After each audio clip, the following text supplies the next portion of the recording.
पालघर के दाहनू क्षेत्र में दर्ज कथित लव जिहाद मामले को लेकर भाजपा नेता चित्रा वाघ ने पुलिस और प्रशासन से सख्त कार्रवाई की मांग की है। उन्होंने आरोप लगाया कि आरोपी ने एक युवती और उसकी बहन के साथ बार बार अत्याचार किया और मोबाइल रिकॉर्डिंग के जरिए धमकियां दी।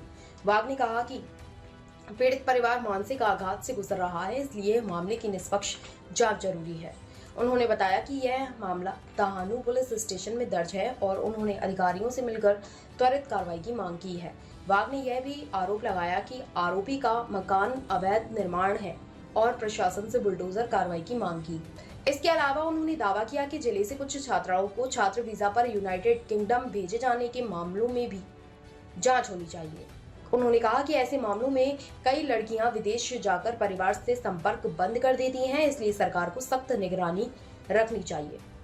वाघ ने सुझाव दिया कि अंतरधार्मिक विवाह मामलों में गुजरात की तर्ज पर महाराष्ट्र में भी परिवारों को प्रशासनिक सूचना देने की व्यवस्था लागू होनी चाहिए। उन्होंने कहा कि सरकार को सभी बेटियों की सुरक्षा सुनिश्चित करनी चाहिए और मामले में त्वरित कार्रवाई जरूरी है।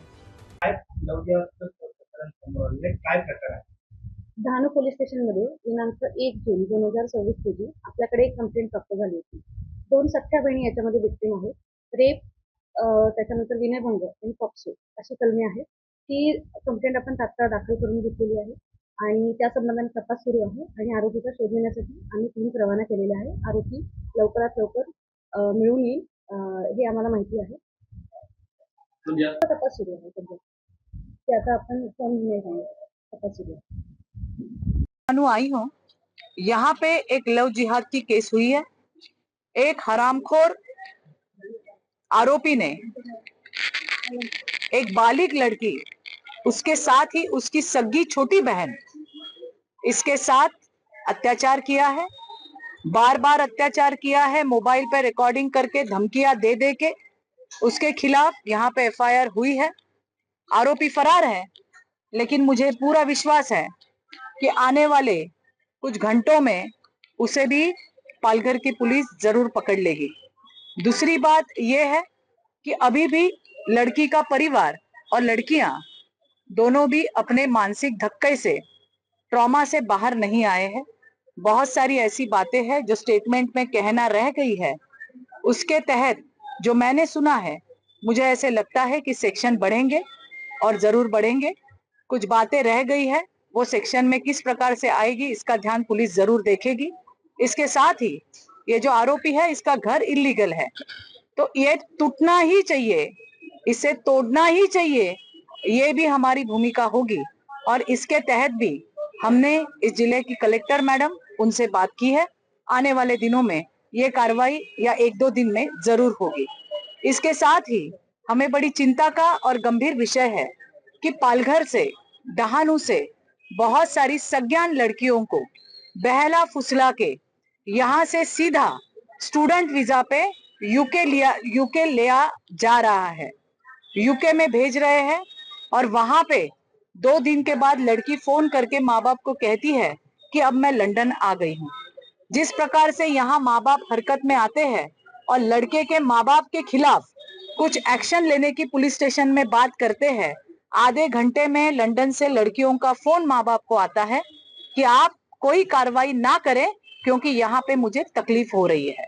तो हम समझ सकते हैं कि किस प्रकार से लड़कियों को बहला फुसला के यहाँ से सीधा स्टूडेंट वीजा पे लंदन लेके जाने का काम हो रहा है। बिल्कुल इसके लिए भी एक्शन प्लान क्या होगा, इस बारे में सरकार और यहाँ की पुलिस जरूर विचार करेगी। हमारे बिल्कुल लगत में जो प्रदेश है गुजरात, वहां पे अगर इस प्रकार की कोई शादियां होती है तो कलेक्टर के यहाँ से माँ बाप को इंटीमेट किया जाता है, बताया जाता है कि आपका लड़का और लड़की आई है और वो शादी इस प्रकार से कर रहे हैं। ये जो सुविधा है ये हमारे महाराष्ट्र में नहीं है, तो आने वाले दिनों में महाराष्ट्र में भी इस प्रकार की सुविधा शुरू हो, इस प्रकार की भूमिका हम राज्य के सम्माननीय मुख्यमंत्री देवेंद्र जी फडणवीस, इनको हम जरूर बताएंगे। पालघर हो, बोर्डी हो, डहाणू हो, हमने देखा है कि वहां पे अदर स्टेट के जो लड़के हैं, विशेषतः मुस्लिम समाज के, इनके एडमिशंस बहुत ज्यादा हो रहे हैं। यहाँ पे आके अगर आप केसेस देखेंगे तो आपको पता लगेगा कि इन्हीं स्कूल कॉलेजेस में हमारे यहाँ की लड़कियों को बहला फुसला के यहाँ से बाहर ले जाने का कार्यक्रम ये लोग कर रहे हैं। इस विकृति को हम जड़ से उखाड़ फेंकेंगे। इसके लिए जो भी बन सकेगा वो प्रशासन के मार्फत, पुलिस के मार्फत हम करेंगे। ये मुझे आपसे कहना है। आधे घंटे में 4 घरों की फैमिली, 4 घर की लड़कियों की फैमिली मुझे आके मिली है और सबकी मोडस ऑपरेंडी सेम है। ये जो भगा के लेके जाने वाले मुस्लिम लड़के हैं, इनके घर पे खाने के लाले पड़े हुए हैं। और फिर ऐसे कौन लोग हैं जो इनको फंडिंग करते हैं? ऐसे कौन लोग हैं जो 20-20, 25-25 लाख रुपया खर्चा करके स्टूडेंट वीजा निकाल के इन लड़कियों को लंदन ले जाते हैं? पता नहीं लंदन में उस लड़कियों के साथ क्या होता होगा, लेकिन ये बात जरूर है कि यहाँ के माँ बाप जब पुलिस स्टेशन में जाते हैं और इस घटना के खिलाफ जब आवाज उठाते हैं तो लड़की का आधे घंटे में लंदन से फोन आ जाता है कि आप पुलिस स्टेशन मत जाइए, लड़के के माँ बाप को मत बुलाइए, क्योंकि आप जब ऐसे करते हो तो मुझे यहाँ तकलीफ होती है, मुझे चिंता। उन मेरे यहाँ से भगा के, मैं यही कहूंगी, बहला फुसला के भगा के किसी प्रलोभन में जो लंदन में हमारी बहनें बैठी है, उनकी मुझे चिंता है। उनका भविष्य क्या होगा पता नहीं। यहाँ के जैन समाज की, मारवाड़ी समाज की लड़कियां ये है।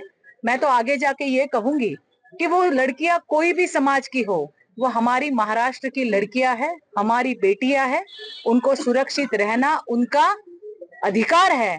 और अगर इस प्रकार की घटनाएं अगर हो रही है तो इसके लिए हमारी सरकार एक्शन प्लान बनाएगी। इसमें जो भी लोग रहेंगे जो पर्दे के पीछे रह के कुछ फंडिंग करने का काम करते हैं और कुछ यहाँ पे ऐसे एंटी सोशल एलिमेंट को बढ़ावा देने का काम करते हैं, उनको बिल्कुल बख्शा नहीं जाएगा।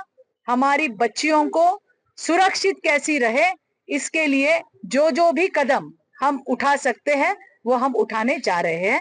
इसी घटनाओं के सिलसिले में आज मेरी डहाणू पोलीस स्टेशन में विजिट थी। अतिशय म्हणजे मी आज इथे आली आहे, संताप सुद्धा आहे आणि चिंता सुद्धा आहे। लव जिहाद सारखी एक घटना आज या ठिकाणी झालेली आपल्याला बघायला मिळाली। यामध्ये हरामखोराने 22 वर्षाची मुलगी, तिच्या सोबत तर अत्याचार केलाच केला, पण तिच्या सख्ख्या लहान बहिणीवरती सुद्धा अत्याचार केला। त्याचे व्हिडिओ काढले, त्या मुलींना ते दाखवून सतत ब्लॅकमेल करत राहिला। आज मी त्या मुलीच्या आई वडिलांना भेटले, माझ्याकडे शब्द नाही आहेत। ते बोलत असताना आणि एक एक घटना सांगत असताना की कशा पद्धतीने मुलींना आपल्या जाळ्यामध्ये ओढून पूर्णपणे आपल्या कयात घेतल्यानंतर त्या मुलींचा गैरफायदा घेतला। ऐकताना सुद्धा आमचा जीव कापून निघत होता। त्या संदर्भामध्ये मी आज पोलीस स्टेशनला भेट घेतलेली आहे। पोलिसांनी गुन्हा नोंदवलाय। आई वडिलांनी बऱ्याच गोष्टी अजून सांगितल्या, ज्या येणाऱ्या दिवसामध्ये पुरवणी जबाबामध्ये सुद्धा पोलीस त्या ठिकाणी घेतील। आजही आई वडील आणि संपूर्ण कुटुंब एक ट्रॉमामध्ये आहे आणि त्या मानसिकता, त्या धक्क्यातून, अजून मानसिक धक्क्यातून बाहेर आलेले नाही आहेत। त्यामुळे पोलिसांनाही आम्ही विनंती केली आहे की थोडा वेळ देऊन जसं जसं काही घटना आठवत आहेत त्या घटना त्या स्टेटमेंटमध्ये आल्या पाहिजे आणि पोलिसांची सुद्धा तशी भूमिका आहे। आणि त्यामुळे ज्या काही गोष्टी त्यांनी मला सांगितल्या त्या अनुसार या केसमध्ये अजून सुद्धा कलम वाढू शकतात, कठीण होऊ शकतात, कठोर होऊ शकतात, याचा मला विश्वास आहे। याच्यावरती पोलीस काम करतायत। त्याच बरोबरीने आणखीन काही करता येतंय। तो मुलगा ज्याने या 2 मुलींवरती अत्याचार केला त्याचं घर सुद्धा इल्लीगल आहे आणि ते घर तोडल्याशिवाय आम्ही कोणी शांत बसणार नाही। अशा पद्धतीने ही विकृती फोफावताना या डहाणूमध्ये, पालघर जिल्ह्यामध्ये दिसतीये। ही तर एक केस झाली, याच्याशिवाय आज दुपारीच दुसरी केस आली, ज्यामध्ये मी तुम्हाला हे दाखवतेय। हे बघा, हे उर्दू मध्ये काहीतरी लिहिलेलं आहे। हे बघा, हे बघा, हे बघा, हा कागद ज्यामध्ये उर्दूत काहीतरी लिहिलेलं आहे। हे पाणी टाकणार याच्यावरती आणि मुलींना प्यायला देतात। अशी तक्रार एका मुलीने केलेली आहे. त्याचा सुद्धा कॉग्निझन्स पोलिसांनी घेतलेला आहे. हे काय आहे, हे कसलं पाणी आहे, हे काय मंत्र आहेत की याच्यामध्ये काहीतरी गुंगी येण्यासारखं मिसळलेलं आहे, पाणी टाकल्यावरती ते डायल्यूट होतं आणि मग मुलींना पाजून त्यांच्यावरती काही अत्याचार केले जातात का, अशी सुद्धा शंका उपस्थित व्हायला पूर्ण वाव आहे.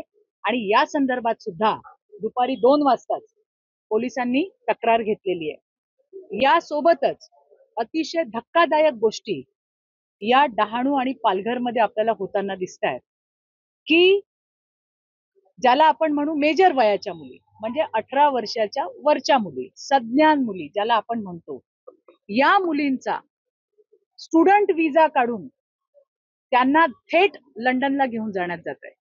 असे 4 परिवार मागच्या अर्ध्या तासामध्ये मला येऊन भेटले.